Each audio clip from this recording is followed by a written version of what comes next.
Boa noite. Duas reportagens nesta edição do Globo Repórter. A vida secreta dos morcegos. A ciência descobre que por trás do mito dos vampiros está um animal essencial para o meio ambiente. Sem eles, as florestas morreriam. E os homens, por ignorância, estão destruindo os morcegos. Nossos repórteres se aventuram nas cavernas e encontram raras espécies de morcegos carnívoros. Nossa primeira reportagem. O país do século XXI. Nossos repórteres percorrem o Japão e revelam um povo com obsessão pelo trabalho e pela perfeição. Uma sociedade que vive a contradição entre o ultramoderno e o tradicional. O metro quadrado mais caro do mundo, o computador mais rápido, o trânsito mais congestionado, o maior exército de robôs.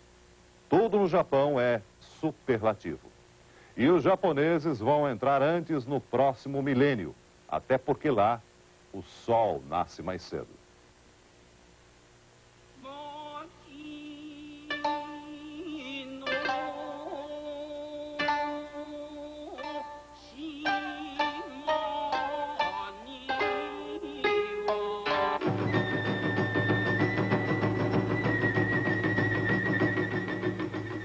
Viajar pelo Japão é viajar na velocidade do instante. Em Tóquio, os japoneses estão bem longe da calma e do equilíbrio zen. O que rege a vida é a ansiedade, a pressa. Eles estão sempre tensos para cumprir compromissos, chegar na hora marcada, fazer tudo direito, acertar sempre. Se falhar, vergonha e desonra para japonês. Para não ter erro, cada instante que passa já estava previsto e acertado pelo telefone. O telefone é praticamente uma extensão de alguns braços orientais. Saneyoshi-san é um dos que tem esse modo de vida.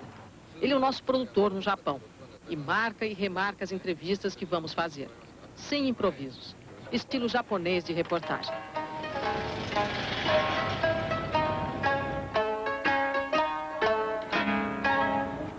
Em Tóquio, a palavra que guia o motorista é gaman, paciência. Os carros aqui andam mais devagar que um rickshaw. Os congestionamentos acontecem em toda a cidade, a qualquer hora do dia e em qualquer dia da semana. No ano passado, aconteceu aqui em Tóquio o maior engarrafamento da história. Foram 136 quilômetros de carros parados, envolvendo 15 mil veículos. O congestionamento é o mesmo, mas existe uma grande diferença. Carros e caminhões não soltam fumaça. Logo, não tem poluição no ar. Pelo menos 8 milhões de veículos circulam em Tóquio todos os dias, o dobro do número de carros que rodam em São Paulo. Circular por aqui custa caro, mas dinheiro não é problema no Japão. Guardar um carro num estacionamento custa pelo menos 900 mil cruzeiros por mês. E a multa por estacionar em lugar proibido não sai por menos de 1.300.000 cruzeiros.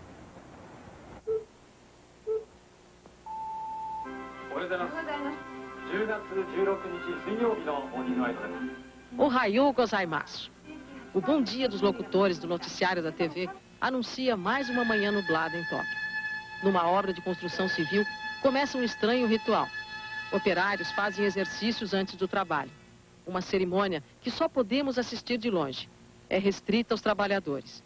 Ela tem o mesmo significado da preleção que abre o dia de trabalho na Seibu, uma das maiores lojas de departamentos de Tóquio. Em cada sessão, um encarregado lê o índice de produtividade de cada funcionário.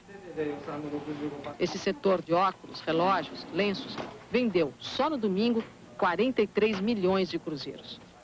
Depois disso, como numa oração, ele passa a comandar um coro de frases ensaiadas para receber o freguês.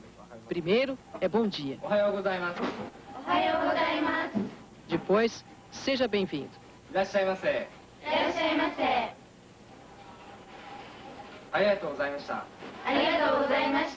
E finalmente, muito, mas muito obrigado.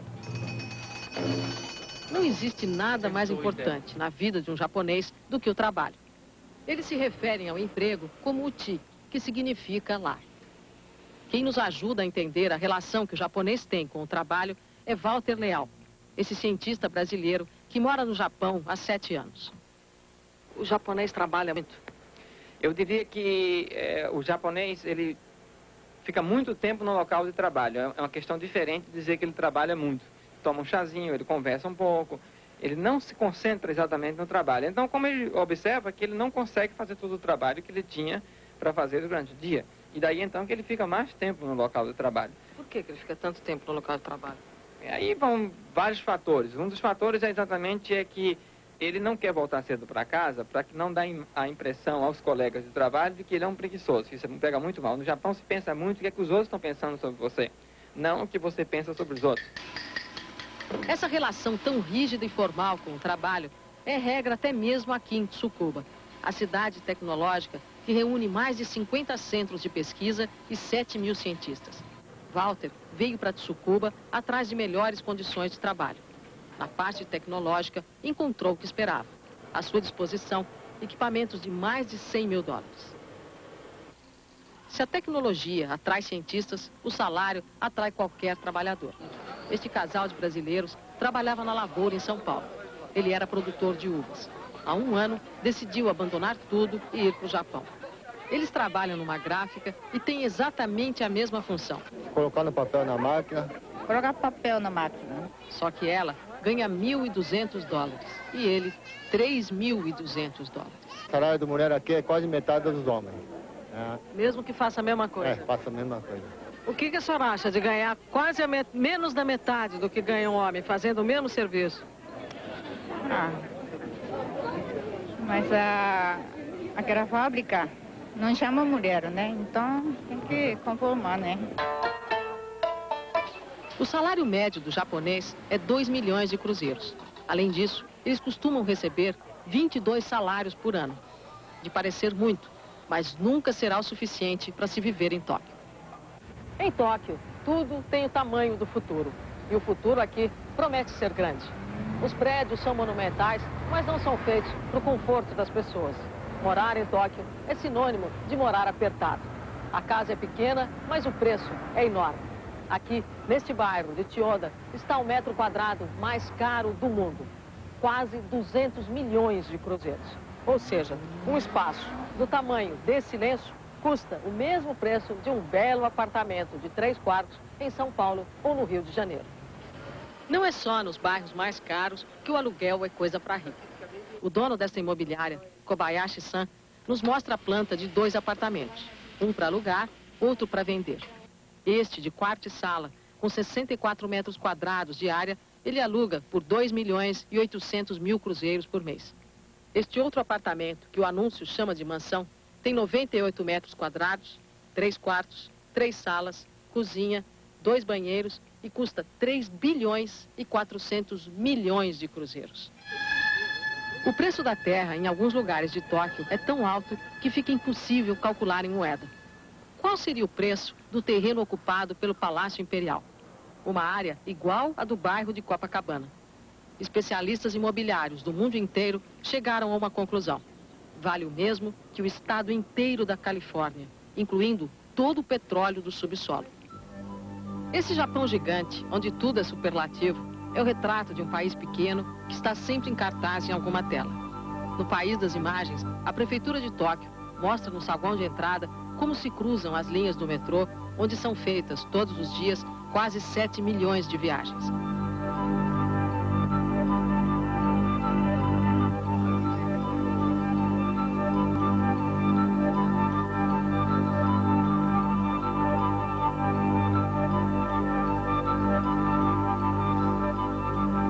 O total de empresas com capital acima de $1 milhão.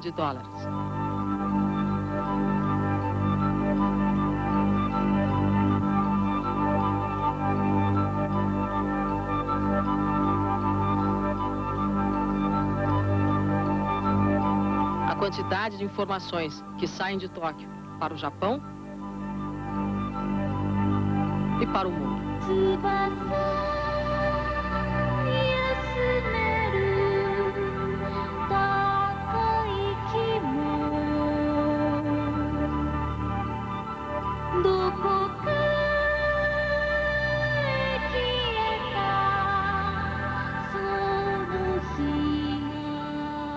Um show de tecnologia. O prédio inteligente que controla Tóquio. a televisão e o computador do futuro. Um artista mostra as mais belas imagens.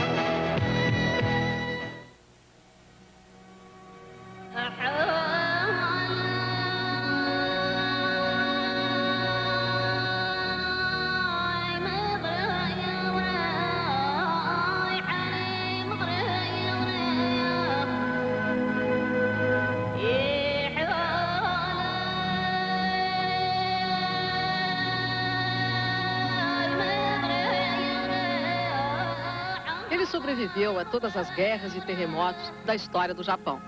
O Templo de Asakusa, a Porta do Trovão. A tradição que se conserva desde os tempos dos samurais. Um registro do Império de 1000 anos, o Velho Japão. Um império que hoje exporta para o mundo a imagem da modernidade. Nesse contraste entre o velho e o novo, o dilema do Japão de hoje. Ao mesmo tempo em que sobra a tradição, falta o passado nas ruas de Tóquio. Antigamente, o olhar era do Monte Fuji, que devolvia quietude e mistério, como todo vulcão adormecido. O cenário de hoje disputa nosso olhar e nos devolve um anúncio, com a falsa impressão de que a vida está ali.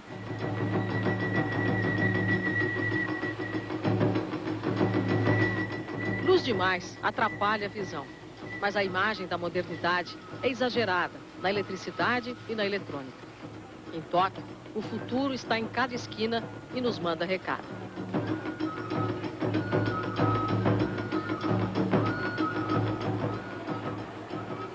Nas telas sem profundidade, a cópia da vida está em toda parte. A realidade fabricada é igual à natureza. Os japoneses ficam perplexos diante das novidades que eles mesmos criaram. A tela atravessa a vida dos japoneses. É uma companhia constante. Em Tóquio, 80% das pessoas têm videocassete. Cada casa tem de 2 a 3 aparelhos de TV. Casa pequena não é problema. O japonês faz televisão cada vez menor. Nesse país tão pequeno, 22 vezes menor que o Brasil e com uma população quase igual à nossa, o japonês se acostumou a, no verão, jogar fora o aquecedor e, no inverno, o ventilador. O lixo em Tóquio é precioso. Só nesse bairro de Shinjuku, nos últimos 3 meses, os moradores jogaram fora 28 videocassetes, 10 computadores e 111 aparelhos de televisão. Mas o que eles mais jogam fora são os futons. Esses acolchoados que eles usam para dormir. Olha a quantidade de futons que estão aqui fora à espera do lixeiro. A coleta desse tipo de lixo é feita com hora marcada. E os lixeiros têm muito trabalho. Nos últimos 2 anos, a população de Tóquio jogou no lixo 200 mil geladeiras e 250 mil aparelhos de TV. Os japoneses espalham sua tecnologia por toda parte, até no banheiro. Aqui, a urina é analisada instantaneamente e, ao colocar o dedo neste aparelho, a nossa pressão é medida. Este é o banheiro inteligente, instalado na casa inteligente. Um protótipo desenvolvido pela Universidade de Tóquio que custou $7 milhões. Na casa, a temperatura e a luz são controladas por computador. Em questão de inteligência, este prédio não fica atrás de nenhuma casa.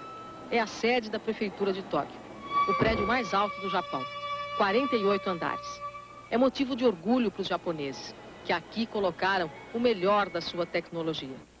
Todas as luzes, umidade do ar, temperatura de cada andar, água quente e fria, elevadores, tudo é controlado por computador.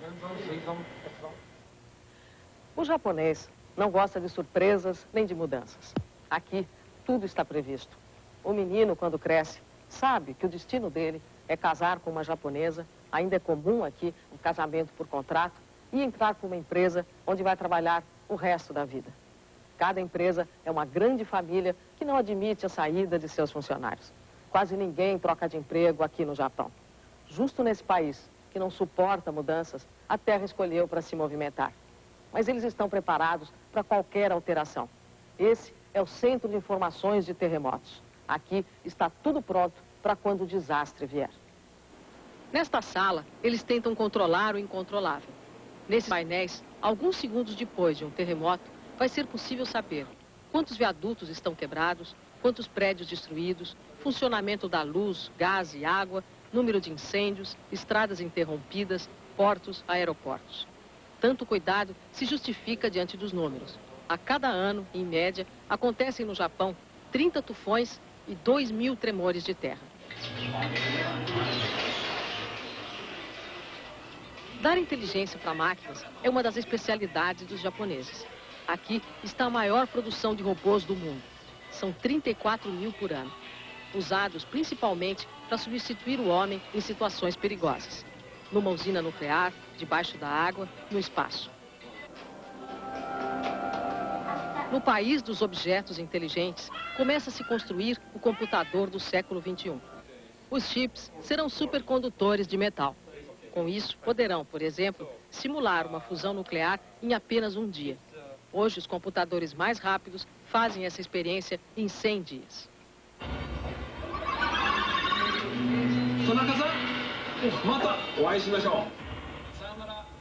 O resultado dessa aventura no mundo das máquinas ainda é um enigma.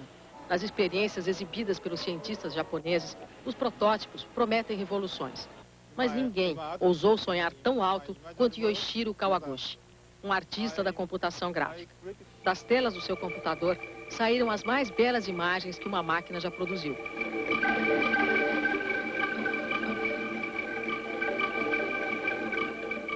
Kawaguchi diz que foi evoluindo junto com a sofisticação do computador e trabalhando cada vez com uma possibilidade mais complicada.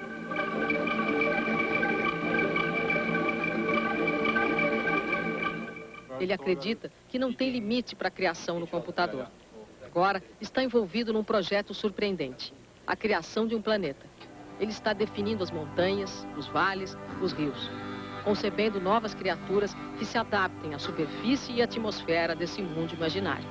Seres escorregadios, insetos, peixes devoradores. Essas criaturas que hoje estão vivas só no computador podem, dentro de alguns anos, sair da tela e ganhar vida real. É nisso que Kawaguchi acredita. No meio dessa viagem, perguntei a ele como se sente um homem que cria um planeta. E ele respondeu: Deus. God?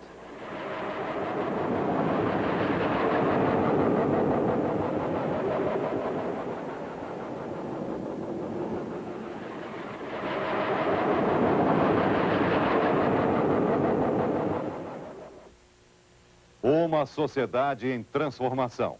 Com um pé no futuro, o Japão ainda está preso a valores do passado. O papel secundário da mulher.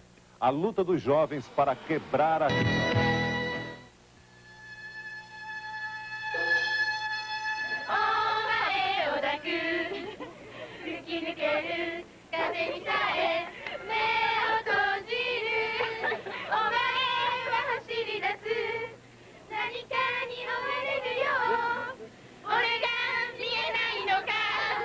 Elas cantam, vestem roupas extravagantes, nenhuma timidez no ar. Na aparência, a mulher japonesa está bem longe do Oriente. Não fosse pelo olhar, quem anda pelas ruas de Tóquio sente que poderia estar em qualquer outra grande cidade do mundo. É cada vez mais raro encontrar entre taiers um kimono na multidão.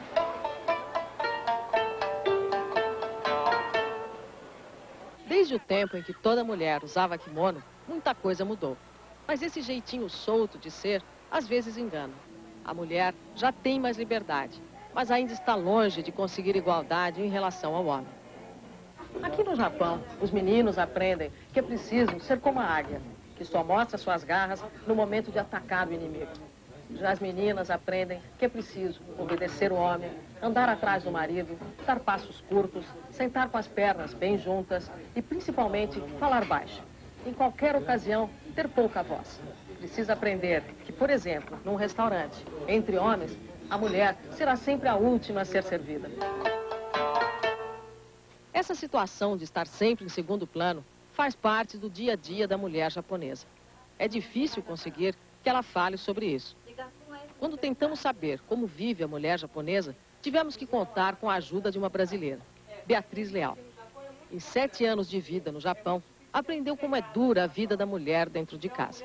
A primeira dificuldade é o aperto. O fogão é esse mesmo, entendeu? Só com 2 bocas, o que dificulta muito para fazer comida brasileira, né?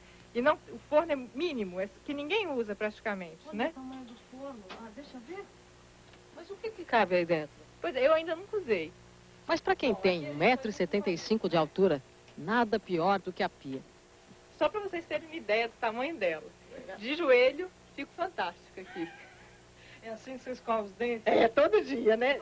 Mas o que mais chamou a atenção de Beatriz foi a diferença entre o homem e a mulher na maneira de se expressar. O homem, quando ele fala "Ohayou gozaimasu", que seria bom dia, ele fala "oh", já é tudo. A mulher não, ela sempre fala "Ohayou gozaimasu, ohayou gozaimasu".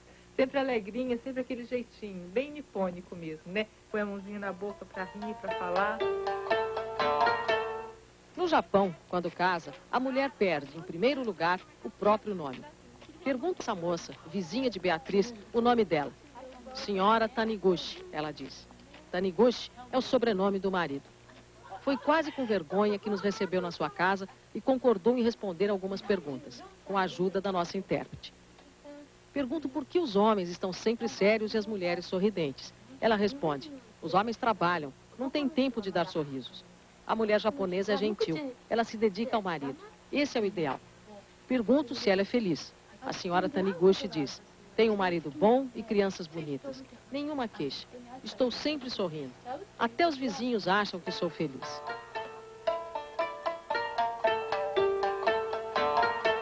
Sumimasen é a palavra que mais se ouve aqui no Japão. Quer dizer desculpe. Eles pedem desculpas o tempo todo uns aos outros.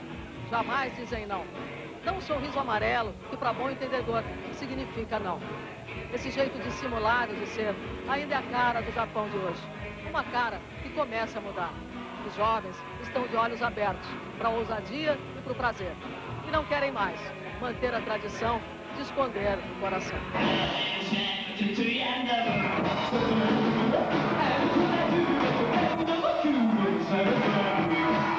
O rock japonês dos anos 90 tem a cara dos anos 50.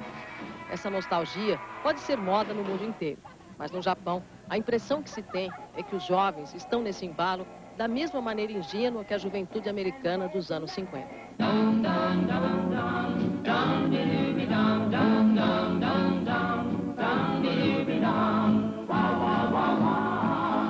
Para nós, uma diversão ingênua de adolescentes. Para os pais deles, uma contestação exagerada. Essa geração diferente, atrevida, já está sendo chamada pelos adultos com mais de 40 anos de novo ser humano. Os reais desse povo que enriqueceu tanto em tão pouco tempo, que conseguiu em tecnologia ser o primeiro, o mais perfeito, mas nunca deu espaço para a felicidade do indivíduo, começa agora a mudar nos passos da juventude do Parque Yoyogi. Akihane é roqueiro, não estuda nem trabalha. O seu grande prazer é nos fins de semana tocar guitarra no Yoyogi. Aqui tem 16 anos e é estudante.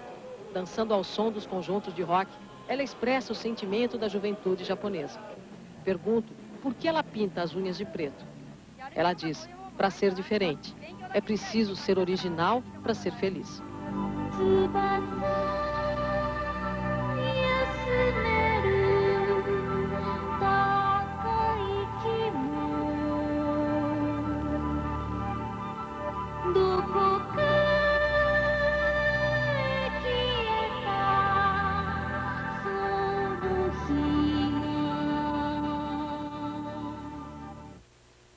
Nosso próximo assunto, uma aventura no mundo secreto dos morcegos.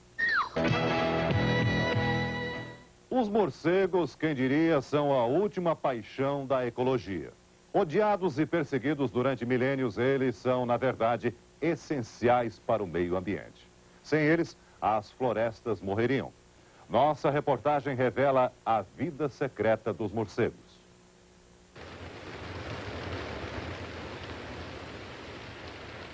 Por onde eles passam, fica no ar o mito criado pela superstição. Os morcegos são perigosos e devem ser eliminados.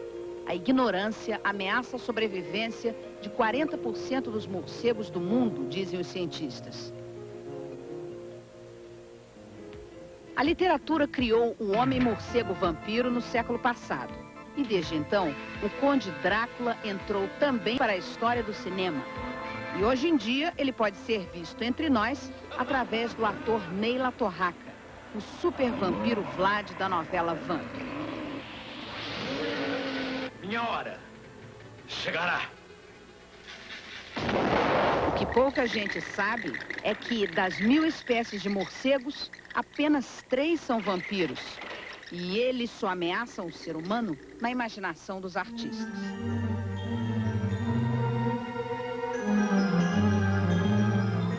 O morcego não é um bichinho macabro, temível, como você pode estar pensando. Não, pelo contrário. Dentre os animais, ele é o principal formador de florestas. É um morcego que vai de planta em planta, recolhe as sementes, depois espalha estas sementes que vão gerar novas plantas. Um exemplo disso está aqui. Esse bosque, em frente ao Jardim Zoológico do Rio de Janeiro, é todo ele obra de morcegos. Há 5 grandes grupos de morcegos no mundo. A maioria dos morcegos são os insetívoros e comem os insetos nocivos mais importantes que existem.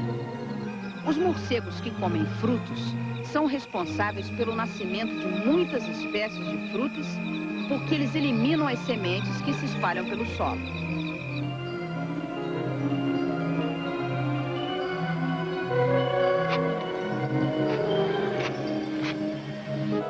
O morcego nectarívoro atua como um beija-flor e poliniza centenas de flores numa só noite.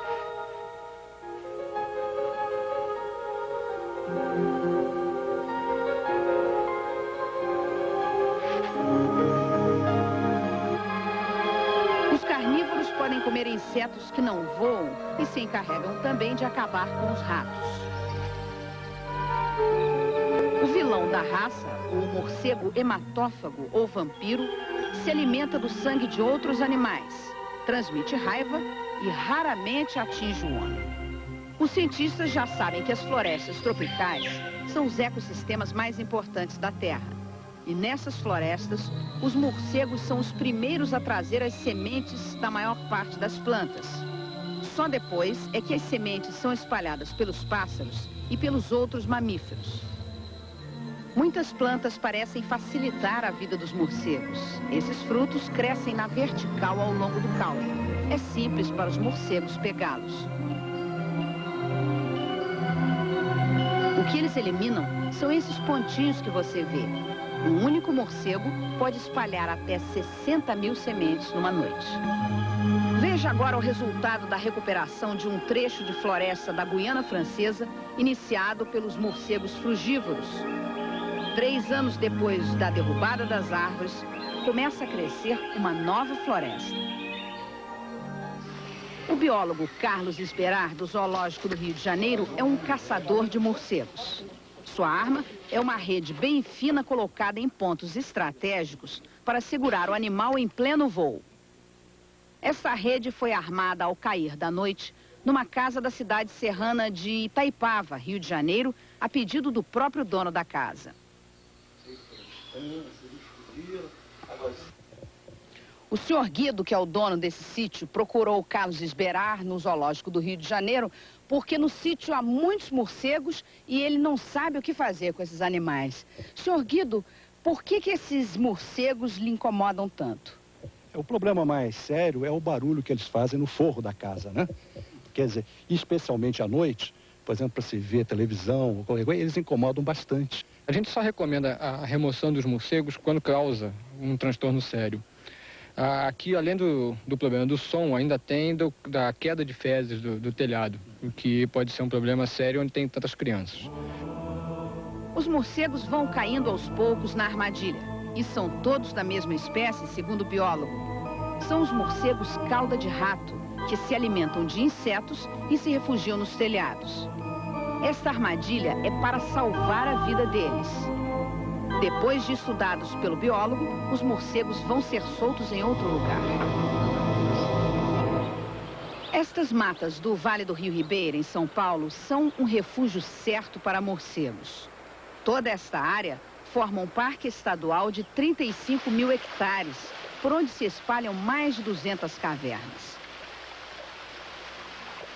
À procura de morcegos, fomos conhecer a caverna de Santana, que tem quase 6 quilômetros de extensão. Só uma parte da caverna pode ser percorrida a pé. O resto fica dentro d'água. Os caminhos estreitos nos levam através de galerias e salões de calcário. No escuro, o que salta aos olhos é a ornamentação criada pelas gotas de carbonato de cálcio que pingam das fissuras do teto.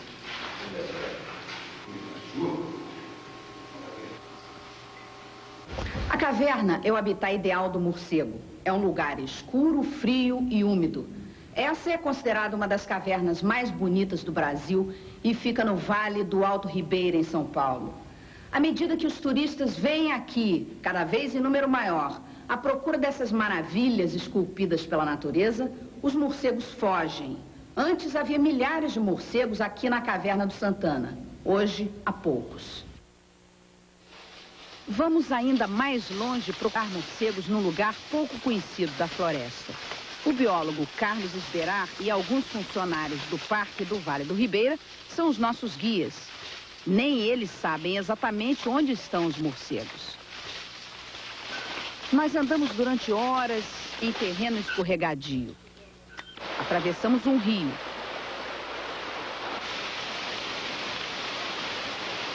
Subimos por uma cachoeira. Escalamos uma encosta de pedras que nos leva finalmente até a boca da Gruta do Morcego, onde só se entra engatinhando.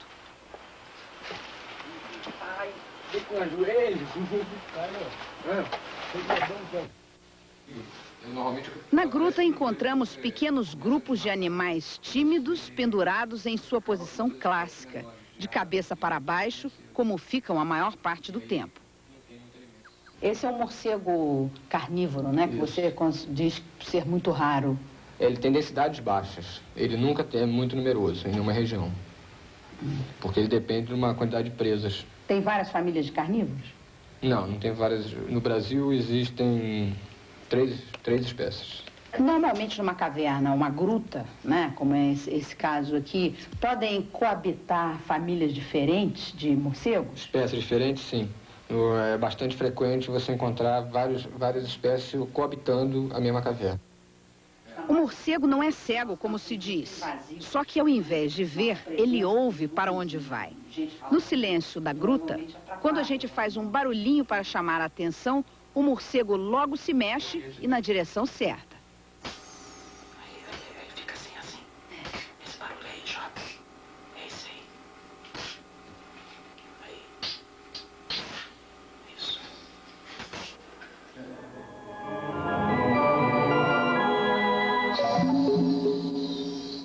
Acompanhe aí a ação de um carnívoro, conhecido como falso vampiro. Ele ganhou a fama de chupar sangue, mas na verdade come aves e insetos. Esse morcego é um predador eficiente que pega vários animais como lagarto. E é também o maior tipo de morcego que nós temos aqui no Brasil.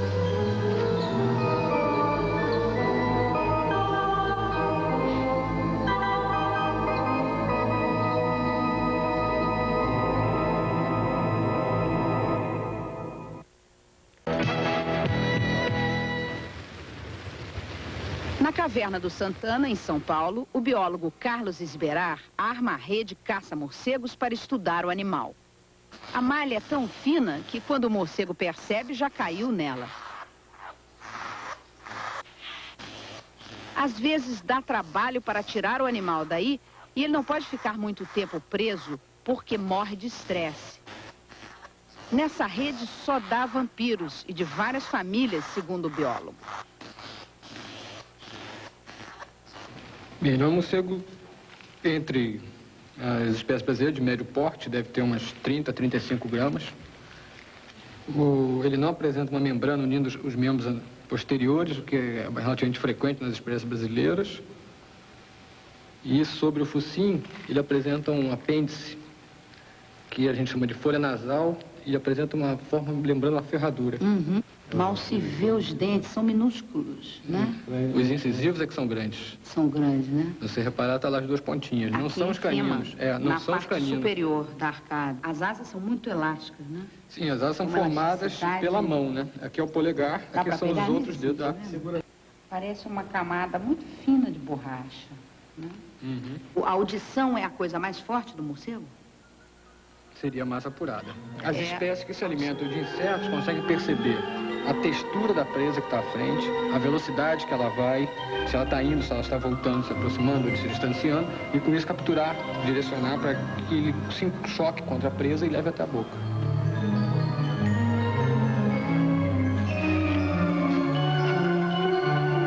Esse morcego, que tipo é? Esse é uma espécie de vampiro. Aqui já capturamos 2 espécies diferentes de vampiros. Esse daqui, ele se alimenta somente de sangue de aves. Veja como um morcego vampiro ataca uma galinha, uma de suas presas favoritas.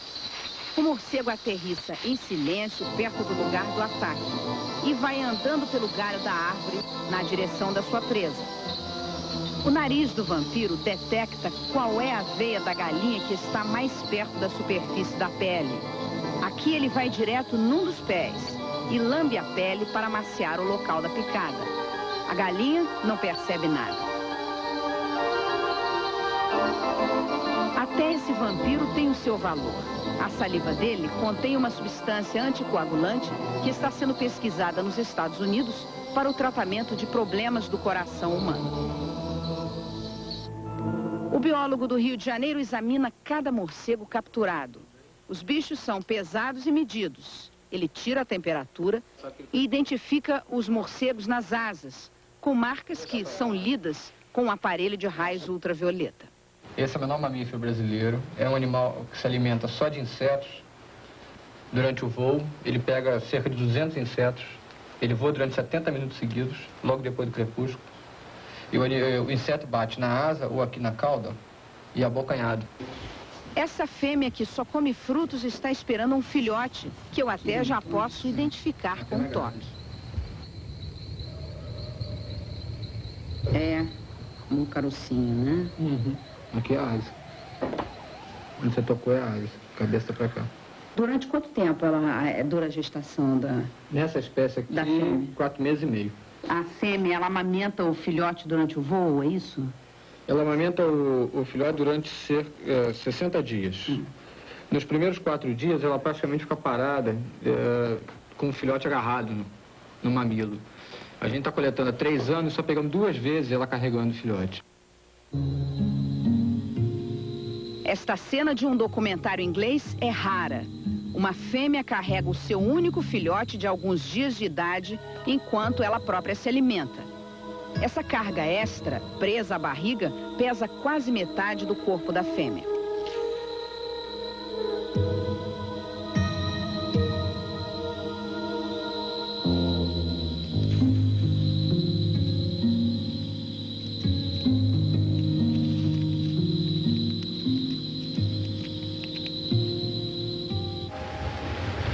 A caverna de Bracken, no Texas, se transforma no maior berçário de morcegos do mundo na época do verão. E aqui eles são morcegos de cauda livre, um ramo da família dos insetívoros. Aqui vivem mais de 20 milhões de morcegos e os filhotes se amontoam separados dos pais. A primeira tentativa de voo é muito perigosa.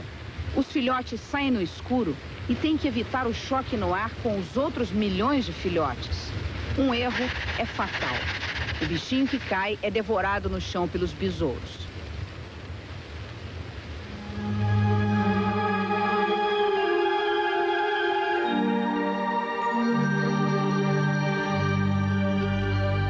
Em milhões de anos de evolução, a natureza deu ao morcego um sistema de sonar bem mais preciso do que qualquer sistema produzido pela ciência dos homens. Este morcego carnívoro só come peixe e pode detectar o menor movimento que o peixe fizer na superfície da água.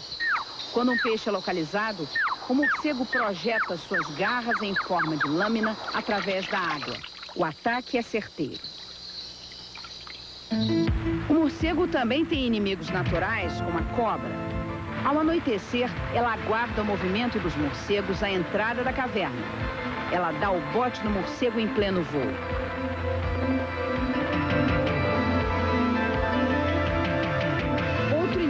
constante, a coruja de rabo vermelho.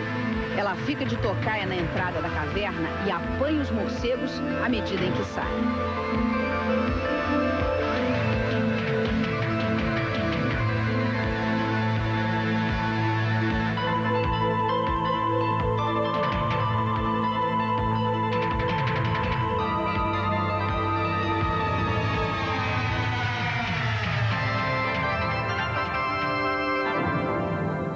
Nós não fazemos parte da cadeia de destruição natural como a cobra ou a coruja, mas somos os principais predadores do morcego, através da caça e dos pesticidas. Por isso, 40% dos morcegos estão ameaçados e, com eles, a sobrevivência das florestas.